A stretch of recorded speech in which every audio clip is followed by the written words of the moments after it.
नमस्कार, मैं हूं निखिल अवस्थी। दिव्य हिमाचल टीवी देख रहे हैं आप। आइए नजर डालते हैं प्रदेश भर की बड़ी खबरों पर आज के न्यूज बुलेटिन में। This news bulletin is brought you by Goyal motors Solan. विवादित बयान पर मंत्री महेंद्र सिंह ने कहा सॉरी, टीचर्स ने किया वेलकम। जेपी नड्डा बोले देश को एकजुट रखने में श्यामा प्रसाद मुखर्जी ने अदा किया अहम रोल। जयंती पर कुल्लू में रोपा रुद्राक्ष। उपचुनाव के लिए हिमाचल कांग्रेस तैयार। शुक्ला बोले इलेक्शन की डेट डिक्लेयर होते ही करेंगे टिकट का ऐलान। राजेंद्र अर्लेकर हिमाचल के नए राज्यपाल। बंडारू दत्तात्रेय अब हरियाणा के गवर्नर। शिक्षक सम्मान के लिए विभाग ने मांगे आवेदन। 30 जुलाई तक देनी होगी जानकारी। प्राइवेट अस्पतालों में 780 रुपए में लगेगी कोविशील्ड। निजी केंद्रों के लिए संशोधित एसओपी जारी। प्रचंड गर्मी से तंग हिमाचल में बारिश की उम्मीद। 10 तक येलो अलर्ट। केलांग का पारा 10 डिग्री। और अब समाचार विस्तार से।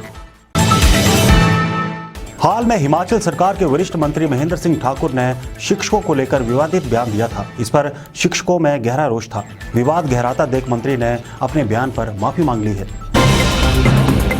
शिक्षक संगठनों के विरोध के बाद जल शक्ति मंत्री महेंद्र सिंह ठाकुर ने माफी मांग ली है। उनकी माफी की वीडियो सोशल मीडिया पर वायरल होने के बाद 80,000 से ज्यादा शिक्षक शांत हो गए हैं।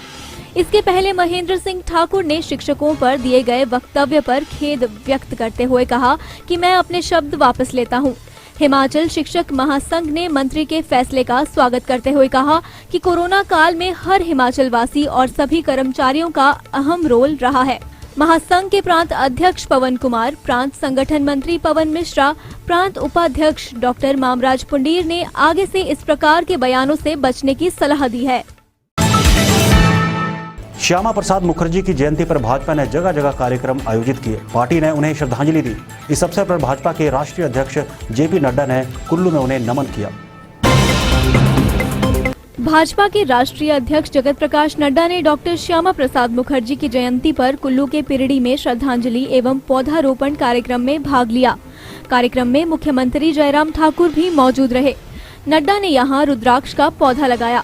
नड्डा ने कहा कि डॉक्टर श्यामा प्रसाद मुखर्जी के जीवन से प्रेरणा लेना हमारा कर्तव्य है। उन्होंने कहा कि भारत को एकजुट रखने में श्यामा प्रसाद का महत्वपूर्ण योगदान रहा है।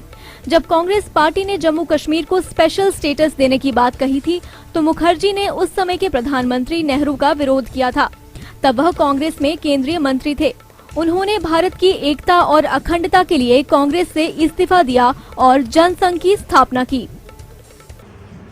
मुझे सौभाग्य मिला कि मैं गृह मंत्री के बगल में बैठकर संसद में इस उंगली से बटन दबाकर धारा 370 को धाराशाही कर दिया।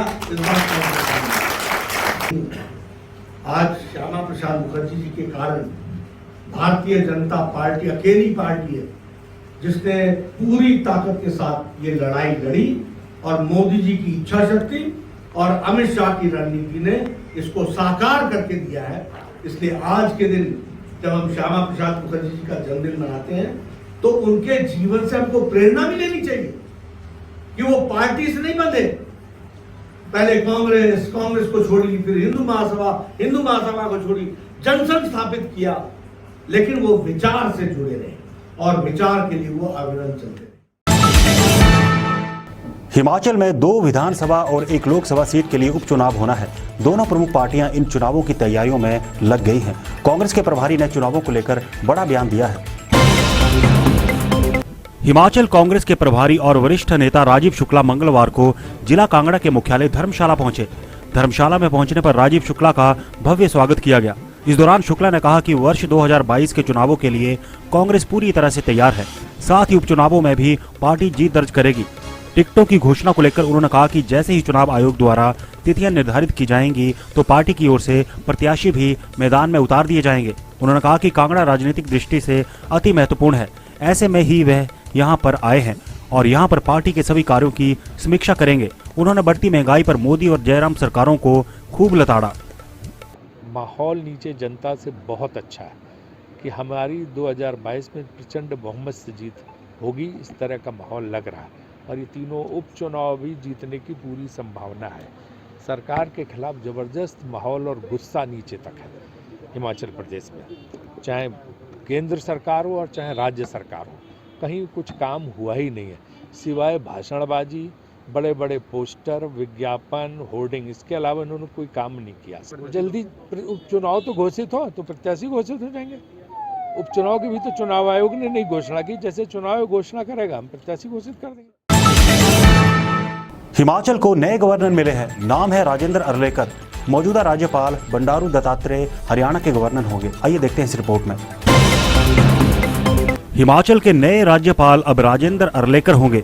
बंडारू दत्तात्रेय को हरियाणा का राज्यपाल नियुक्त किया गया है। मंगलवार को राष्ट्रपति भवन से आदेश जारी हुए जिसमें कई राज्यों के राज्यपाल बदले गए हैं।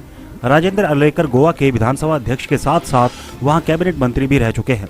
मुंबई यूनिवर्सिटी से बीकॉम की डिग्री प्राप्त अर्लेकर भारतीय जनता पार्टी में लंबे समय से सक्रिय है।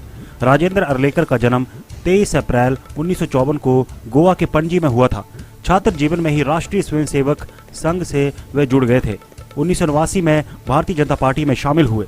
इस दौरान उन्होंने कई पदों पर काम किए। अपनी फील्ड में शानदार काम करने वाले शिक्षकों को हर साल सरकार सम्मानित करती है। इस बार भी इस पुरस्कार के लिए आवेदन लिए जा रहे हैं। कोरोना काल के बीच इस साल भी शिक्षकों से ऑनलाइन आवेदन मांगे गए हैं।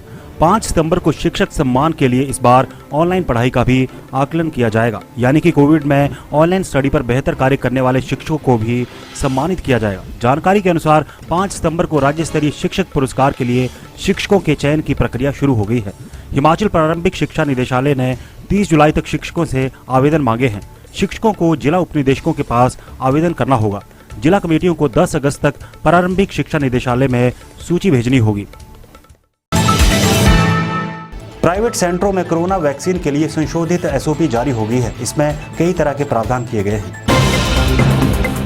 प्राइवेट अस्पतालों में वैक्सीन लगाने से लेकर वैक्सीन की खरीद फरोख्त को लेकर एसओपी जारी कर दी गई है। इसमें बताया गया है कि प्राइवेट अस्पताल किस तरह वैक्सीन खरीदेंगे और कितना स्टॉक इन्हें लेना होगा। देश के वैक्सीन निर्माता अपने वैक्सीन के मासिक उत्पादन का 25% तक पीसीवीसी के रूप में कार्य करने वाले निजी अस्पतालों को प्रदान कर सकते हैं। निजी अस्पतालों के लिए वैक्सीन की एक खुराक की कीमत अधिकतम 150 रुपये प्रति खुराक सर्विस चार्ज के रूप में निर्धारित की गई है।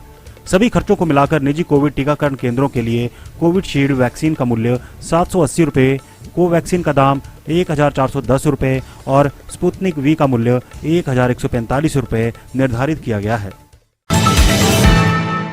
हिमाचल में बरसात के मौसम में प्रचंड गर्मी पड़ रही है। धान, मक्की से लेकर नकदी फसलें बर्बाद हो गई है। किसानों को भारी नुकसान हुआ है। बरसात में इतना सूखा शायद ही कभी पड़ा हो। आखिर कैसा रहने वाला है मौसम, आइए जानते हैं इस वेदर रिपोर्ट में। हिमाचल में इस बार मौसम विभाग का अनुमान सटीक नहीं बैठ रहा है। बारिश के अनुमान के बीच धूप खिल रही है। निचले हिमाचल में धान और मक्की की फसलें खराब हो गई हैं। लोगों की उमस से हालत खराब हो गई है। इस सब के बीच मौसम विभाग ने उम्मीदें जगा दी हैं। विभाग का दावा ठीक रहा तो आगामी 12 जुलाई तक प्रदेश में बारिश का दौर चलने वाला है। इसमें 10 जुलाई तक के लिए येलो अलर्ट जारी हुआ है। और अब चलते चलते इंदौरा में ब्यास में डूबने से 2 युवकों की मौत। पुलिस ने शव कब्जे में लेकर पोस्टमार्टम को नूरपुर भेजे। कांगड़ा के रानीताल में पंजाब से घूमने आए सैलानियों ने दुकानदार को थमाया 2000 का नकली नोट। कंडवाल में अनाज से लदे ट्रकों से मार्केट फीस वसूलने पर अनाज मंडी डमटाल के व्यापारियों ने सरकार के खिलाफ किया प्रदर्शन। तो चलिए आज के लिए बस इतना ही। देखना ना भूलिए शिमला से 9:30 बजे हमारा विशेष प्रसारण।